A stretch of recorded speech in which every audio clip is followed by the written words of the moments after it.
From Missouri is recognized for 5 minutes. Thank you, Mr. Chairman, for holding this very important hearing today. It's clear that the SPLC has strayed from its original mission and used questionable and, frankly, illegal tactics to drive donations and manufacture political relevance. Mr. Fair, the SPLC labeled Charlie Kirk and his organization dangerous extremists in its Hate Watch newsletter, and Charlie Kirk was assassinated the very next day. Do you regret signing off on that newsletter? Congressman Odner, what I regret is the political violence in this country on any side of the aisle. Do you regret naming Turning Point USA a hate group several months earlier? What I regret, again, is the political violence in this country. Are you willing to take any responsibility for the assassination of Charlie Kirk? I'll take that as a no. How about the designation of the Family Research Council as a hate group? The gunman told the FBI he was inspired by the SPLC's list. Does SPLC accept any responsibility for that violent 2012 attack on the Family Research Council? Congressman Odner, again, political violence in this country is despicable. We oppose unequivocally all political violence, and we're not responsible. Has the SPLC ever apologized to Leo Johnson, the building manager, who was previously wounded in the terrorist attack on FRC, the same attack that the gunman said he was inspired by your hate list? Congressman Odner, you decry political violence. You incite it, but you decry it. we don't incite political violence. Let's move on. Mr. Fair, the We condemn it always. SPLC's latest hate map includes 20 hate and anti-government groups in my home state of Missouri. That list includes Gays Against Groomers. And your website seems to, your main beef with Gays Against Groomers seems to be that they oppose the chemical and surgical mutilation of children. But a few months ago, the American College of Plastic Surgeons updated their guidelines to no longer recommend transgender surgery on minors. Is the American College of Plastic Surgeons also a hate group? They oppose chemically and surgically mutilating minors. Is the American Society of Plastic Surgeons a hate group? Again, I know it sounds like an absurd question, but that's how absurd your hate map has gotten. Our reporting on hate and extremism uses the statements, may I finish? Uses the statements and activities of various groups. And based on those statements, we expose and share with the public what they say. It seems like one thing that many of the groups that you've labeled hate groups that we've talked about this morning have in common is that they oppose the chemical and surgical mutilation of minor children, as does the United Kingdom, as does Sweden, Finland, Norway, Denmark, and the United States Department of Health and Human Services. Are the 7 groups I just mentioned hate groups, the public health authorities in the UK and Finland and Denmark and so on, are those hate groups? Congressman, we identify groups. Okay, how about a group you've identified that just happens to have won 18 cases before the United States Supreme Court and been instrumental in 85 other cases, Alliance Defending Freedom? Are they a hate group? Are you going to double down on that today? ADF is a hate group, yes or no? May I answer your question? Yes or no? ADF is listed because of statements it has made against Okay, you persons. said that about other groups. Okay, you're Well, you don't want me to respond, obviously. Because of you're statements cutting me they off. made according to criteria that you couldn't clearly articulate to Congressman Fry. Okay, I'll ask you, Mr. Bangert. Mr. Bangert, why do you think the Alliance Defending Freedom, a group that's won 18 cases before the United States Supreme Court, is on this defamation machine's hate map? Well, that's a great question, Congressman. I went and looked at their website this morning, and one of the reasons they give for ADF being listed is because, according to the SPLC, we support the state-sponsored mutilation of adults and children, basically rendering them sterile. The odd thing about that is in the state of Alabama, we came alongside the Attorney General to defend a statute that would have prohibited medical professionals from performing procedures on children that would have sterilized them. And interestingly, on the other side of the V in that case, one of the law firms was the Southern Poverty Law Center. Well, there you go. I think that's why you're a hate group. Thank you. I yield back. Gentleman yields back. Gentleman from Texas is recognized.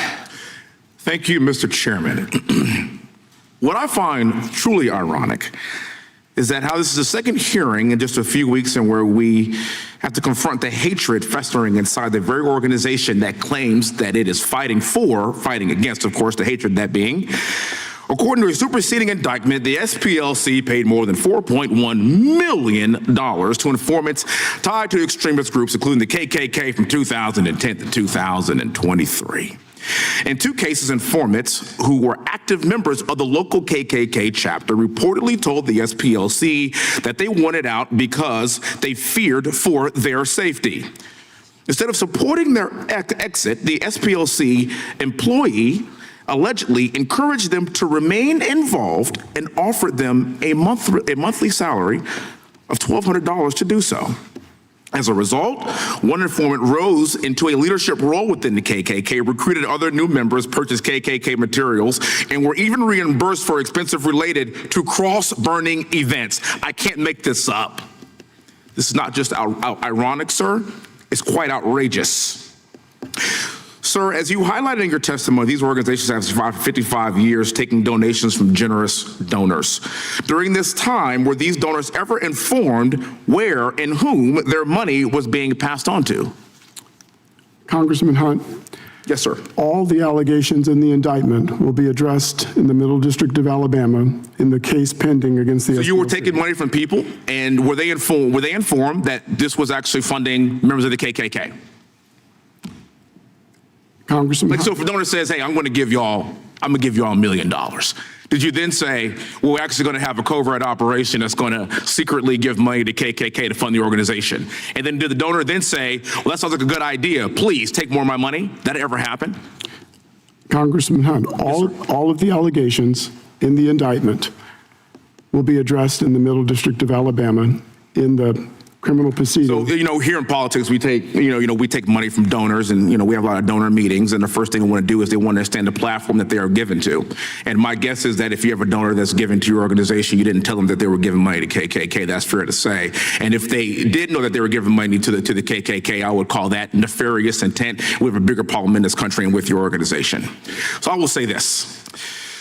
My Democrat colleagues sit here and they defend your organization, and I will use the rest of my time to reiterate what I have said many a day sitting in this chair.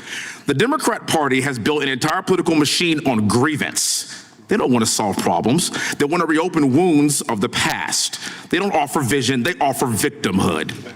Racism, white supremacy, Jim Crow, democracy is dying. Why? Because fear is the currency of the Democrat Party. Division is their strategy. Outrage is their oxygen.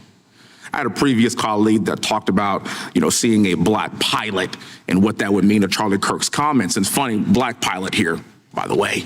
I actually went to flight school, West Point graduate, learned how to fly the Apache helicopter, went to flight school in 2005. You see, there was no DEI. We just simply competed with everyone else, and I was selected, fought in combat, went on to fly 55 combat air missions, and nobody gave a damn what I looked like because I got there on merit. What DEI does is it lowers standards based on race and based on gender.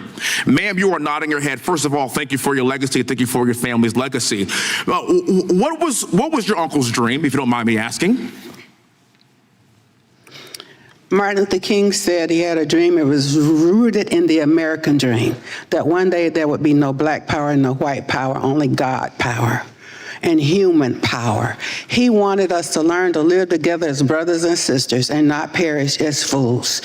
Why would we only get 10% set aside when we are entitled to the same percentage as every American out of the 100%? I'm going to yield back to you because I would talk too long. God bless you, sir.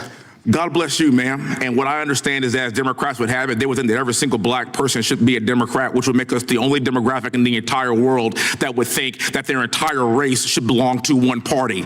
And what your uncle was referring to is this: being judged not by the color of your skin, but by the content of your character, and having representation from all people, from all walks of life, on both sides of the party. And I would argue that we are living your uncle's dream. Are One we perfect? blood, No, we're not. one race. Yes, ma'am. Yes, ma'am.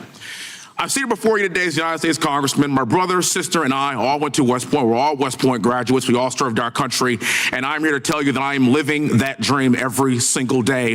And I am so proud of you and proud of what you stand for, because I know it's not easy. But I'm so glad that people like you are fighting the good fight for the great future of this country, because we are here living Dr. Martin Luther King's dream. It's why I am sitting here today, being judged not by the color of my skin, but by the content of my character, from a white majority district in Houston, Texas, and I've been black for my entire life. Stop listening to the crap of the left and realize that we are all in one boat, rowing in the same direction because of people like you. We must fight against organizations that want to give a dime to organizations like the KKK, Chairman, it's 30 for seconds. whatever reason. I give back the remainder of my time. If Thank you're you. willing to grant us equal time, I'm fine to let them go as long as they want. That was good.